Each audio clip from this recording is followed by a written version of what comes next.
يا مساء الفل، عاملين ايه؟ يا رب تكونوا بخير. يومنا النهارده كده هنبدأه من الصبح بحيوية ونشاط. نفتح اول حاجة اما نصحى من النوم، نفتح الشبابيك كلها. اي حاجة مقفولة نفتحها، طبعا لو مفيش حد هيشوفنا، او نقفلها بالستارة الخفيفة. نفتح الدنيا كلها بحيث ان الشقة تتهوى الاول، والدنيا كده تتهوى والهواء يخش كل اماكن. عايزه اقول لكم ان الصبح بدري، يعني مثلا الساعه 8 والساعه 7 بيبقى الهواء حلو قوي قوي لو احنا مفتحين الشبابيك ومفتحين الدنيا.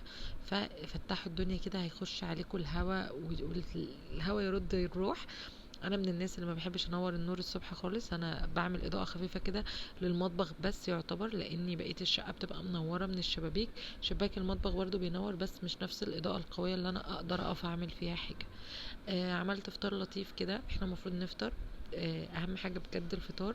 انا في يومي يمكن الفطار ده اكتر حاجه دلوقتي بقيت انساها. الاول كنت منتظمه جدا على الاكل، واكل صحي كمان. بس بقى لي فتره بصراحه ملخبطه الدنيا خالص، فهنرجع نشجع بعضينا ان شاء الله. انا عملت نسكافيه عادي كده، وكان جنبيه بسكوت، يعني حاجه عاديه خالص. الروتين بقى النهارده هنعمل ايه؟ هنعمل غرفة النوم كلها انا هشيلها كلها. انا كان عندي الليفينج تمام موضباه من بالليل، والصالة كمان نفس الحكاية. فحبيت ان اول فيديو كده، اول روتين كده في القناة، يبقى روتين خفيف كده يدخل قلوبكم كلها. قعدت فطرت كده، وبعدين بدأت ارتب انا هعمل ايه في يومي. دي احسن حاجة ممكن الواحد يعملها. مش هقول لكم ان انا منتظمة عليها، بس بجد لما بمشي عليها بحس ان انا مبسوطة. يعني مثلا اول ما اصحى من النوم اكتب الحاجات كلها اللي انا عايزاها، وكل حاجة اعملها اعلم عليها، او كل حاجة اعملها اللي هو خلاص انا نفذتها وعملتها، ببقى في قمة سعادتي. فيديو النهاردة مش هيبقى روتين بس، كمان في طقم جديد قوي حلو قوي جايبه للكوشن. انا بعشق الكوشن قوي، والرنر بحس ان هو يعني بيغير شكل الركنه، كاني جبت ركنه جديده. انا جايبه الطقم ده من بيج على انستجرام، ممكن تخشوا عندي، عامله منشن للبيج. عايزه اقول لكم يا جماعه الماتيريال ولا غلطه، السوسته ولا غلطه، التقفيل السوسته بتاعتها بجد حاجه كده مش باينه اصلا. الخامه خامة بجد تحفة تحفة تحفة. انا من كتر جمالها طلبت منها تاني، طلبت منها اتنين. عايزه اقول لكم اصلا اني والله مش اعلان خالص، انا فعلا فعلا حاجتها جميله، وانا دافعه فلوس الاوردر كله. حاجتها بجد ولا غلطه. انا جبت منها طقمين تانيين بقى، عايزه اقول لكم هيبقوا تحفه، بس هم لسه ما وصلونيش. اول ما يوصلوا لي هوريه لكم وهنفرشهم مع بعض، بس هوريه لكم قبل ما نفرشهم. دخلت بقى اوضه النوم، عملتها كلها. انا كنت عامله الاوضه بتاعه الليفينج كلها كانت مترتبه، ما كانش فيها اي حاجه. كنت عاملاها من بالليل. بس الاوضه اللي جوه كانت يعني محتاجه الفرش بتاعها يتغير. انا عاده بحب اروق الشقه كلها مره واحده، بس في ظل وجود اطفال في مكان بيتبهدل وفي مكان لا، فاللي هو مش كل يوم مثلا او كل يومين هشيل الشقه كلها من اولها لاخرها. فاهمين قصدي؟ عشان ما يبقاش برضو ارهاق علينا، ونرتب نفسنا كده في التنظيم. يعني ننظم وقتنا واحنا بنروق، هنلاقي نفسنا الترويق ده ما خدش معانا حاجه. يعني مثلا انا من الناس اللي كنت قبل ولادي، قبل ما اخلف، كنت بعمل الشقه كلها مره واحده. يعني اشيل السجاد بتاع الشقه كله مره واحده، انفض الشقه كلها مره واحده وكله ورا بعضه، يعني من الاوضه دي للاوضه دي للاوضه دي. بعد كده اكنس الاوضه دي، اخش على اللي بعدها، اخش على اللي بعدها كده. وبعد كده اقوم ماسحه الشقه كلها مره واحده. 5 دقايق بالظبط الشقه كانت بتنشف، طبعا لو احنا في صيف. بعد كده اقوم فرشه الشقه كلها مره واحده، في ظل وجود الاطفال طبعا، اللي هو ان احنا نعمل الحاجات دي كلها ورا بعضها كده بصعوبة. فما بقيتش دايما اعمل كده. بقيت بقى اعمل ايه؟ اخش اوضه النوم مثلا، خلاص اقفل مثلا على نفسي، اللي هو خلاص هي الاوضه دي، يعني انا مش هخرج بره الاوضه دي. همسحها، هكنسها، هنفضها، اشيل السجاده انفضه، همسح تحته، هفرشه في نفس الوقت. فاهمين قصدي؟ مش بخرج للصاله ولا بخرج للاوضه. ممكن بس الحاجه اللي ممكن اعملها اشيل سجاد الشقه كل مره واحده، واركنه على جنب، وابدا بقى ايه، اروق اوضه اوضه واقوم فرشها على طول. عشان طبعا احباب الله مش بيخلوني يعني يبقى في وقت. يعني مجرد ما انا مثلا لو انا عملت الاوضه كلها، الشقه كلها مره واحده مسح، مره واحده تنفيض، مره واحده كده، مش بلحق ان انا اخش على الاوضه التانية بلاقيها اتبهدلت. فاهمين قصدي؟ ولو طبعا مثلا نايمين، بحاول اعمل الجزء اللي هم مش فيه مره واحده، واول ما يصحوا ابدا اعمل ايه الاوضه بتاعتهم اللي هم كانوا نايمين فيها. فالسهل علينا ايه بقى دلوقتي في وجود اطفال؟ نعمل غرفة غرفة، أوضة أوضة، أشيل السجاد بتاعها، انفضه لو بتقدروا تنفضوا، بس انا من الناس اللي مش بنفض سجاد، ما بقدرش انفض سجاد، بعمله بالمكنسه قبل ما المه، واوقات بقوم منفضاه كده نفضه خفيفه بس مش نفضه اللي هي يعني زي ما انتم شايفين كده، واكون مثلا قبلاه من قبليها عاملاه بالمكنسه، مش اللي هو ضغطه برضو ايه على نفسي، وفي نفس الوقت ما لمهوش مطرب واجي افرشه تاني يبقى انا ما عملتش حاجه. بعد ما لمعت كل الحاجه، يعني نفضت الشباك، لمعت الكومودينو، التسريحه، كل حاجه، ابدا بقى ان انا اشيل الفرش بتاع الارض، وممكن اشيله من قبلها عادي براحتكم. وبعد كده ايه، اكنس بقى الاوضه كلها. عايزه اقول لكم الكنيس ده يعني بيطلع كميه تراب، حتى لو انت الاوضه مش متبهدله بيبقى فيه تراب ناعم بجد، هو ده اللي بحسه بيضايقني، اللي هو التراب الناعم قوي ده. فنكنس قبل ما نمسح. وطبعا حركت الكومودينو، مش كل مره بروق بحركه، يعني ممكن مره مره لا، عشان لو واقع حاجة وراه، لو الأولاد سابوا حاجة أو كده، يبقى ايه الدنيا برضو نظيفة. لميت بقى كله كده زي ما انتم شايفين، كنست، خلصت. هبدأ بقى ان انا امسح وافرش السرير. انا برضو كنت الاول بفرش السرير ده اخر حاجة، بقيت احس ان هو بقى تقيل على قلبي، لاني بضطر ان انا استنى بعد ما الاوضة تتمسح، وبعد ما افرش الاوضة بعد كده اقوم بقى داخلة فامسحه. فبقيت اعمل ايه، اول ما بكنس الاوضة اقوم فرشة السرير، وبعد كده امسح واقفل الاوضة، بحيث ان الاوضة تبقى واقفة، بس ان انا افرد بس فيها السجاد مجرد ما تنشف وخلاص على كده، يبقى انا ما ارهقتش نفسي، وتبقى الاوضه دي خلصت وخلاص الحمد لله. ده اللي بقيت اعمله. بعد كده اخش على الليفنج، اعمل نفس الكلام برضو، الم الحاجه اللي فيه واظبطه. وطول ما احنا عندنا مفيش كركبه، هتلاقوا نفسكم بتروقوا هوا في ثواني.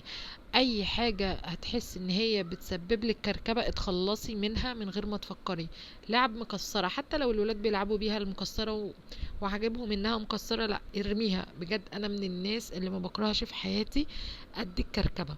كركبه هتعمل كركبه هتعمل كركبه، هتلاقي زحمه، هتيجي كل ما تروقي تحس ان انت مش بتروقي، وحاجه في قمه الخنقه يعني. فلعب متكسرة، حتى لو هم مثلا بيلعبوا بيها، بس مش اللي هي مثلا متكسرة كسر بسيط، لا لعبة متدمرة فعلا، بس هم مجرد ان هي محطوطة في وسط اللعب، لا انا هشيلها هرميها، الموضوع انتهى، ما سيبهاش خالص.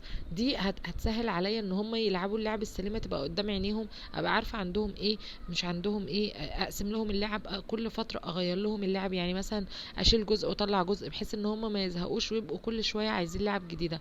نفس الكلام لأي حاجة في المطبخ، بطرمانات ملهاش لازمة تخلصي منها، ما تحوشيش بطرمانات، بجد اكتر حاجة الواحد ممكن يعملها غلط في حياته ان هو يفضل يحوش في بطرمانات. المشكلة ان احنا بنفضل نحوش في بطرمانات وممكن ما نستخدمهاش كلها، فليه نحوش في بطرمانات؟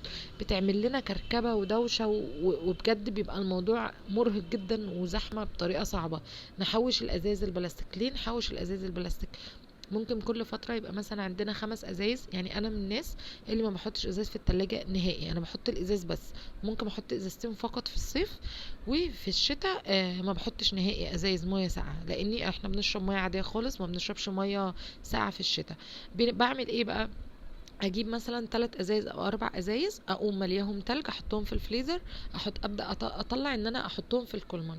ولو طبعا عندك ديسبنسر ده هيوفر عليكي يعني وقت كتير ومجهود ان انت ترهقي التلاجة.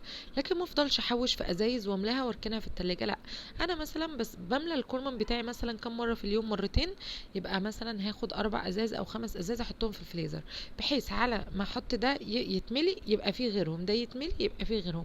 لكن ما افضلش احوش بحيث ان انا ممكن احتاجهم كمان سنه سنتين، لا انا هخنق نفسي واعمل كركبه لنفسي، فاهمين قصدي؟ فكل ما بتتخلصوا من الكركبه، كل ما هتلاقوا الشقه رايقه، الدنيا نظيفه، وانتوا بتروقوا الدنيا بتبقى سهله بطريقه مش قادره اقول لكم. تعالوا بقى كده نتنقل للغدا.